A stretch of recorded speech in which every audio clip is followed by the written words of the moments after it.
Xan kababının valideynidir danışan. İlin günün bu vaxtı bu istidə ürəyimə xan kababı düşdü. Dedim nə olursa olsun hazırlayıb nuş etməliyəm. Bu pərdədə mənim foşur-foşur yumağımdan nəsibini aldı. Qəşəngcə yuduqdan sonra üzərinə sirkə və soda əlavə elədim, biraz saxladım. Nə olursa olsun içalatda ən sevdiyim böyrəkdir. Onu da sirkəli suda saxladım ki, təmizlənsin. Sonda da yaxşıca yuyub suyunun getməsi üçün süzgəcə yerləşdirirəm. İndi başlayaq xırda-xırda doğramağa. Ən çətin mərhələyə. İşimi biraz asanlaşdırmaq üçün öncə hamısını xırda-xırda doğramağa çalışdım. Bir qədər quyruq və soğan da əlavə edib başlayıram məharətimi göstərməyə.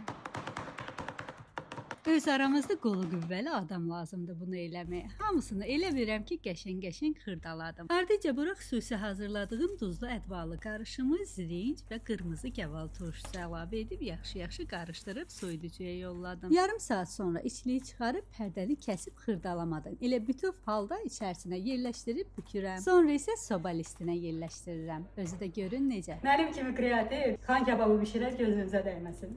Çöplərlə sabitləyib bir neçə yerdən deşləklədikdən sonra sobaya bişməyə yolladım. Qırmızı soğan, keşniş və cəfərin üzərinə nar şərab əlavə edib xan kababı ilə birlikdə servis etdim. İnanın mənə dəhşətli bir şey idi. Ürəyim dayanmasaydı hamısını özüm yeyərdim.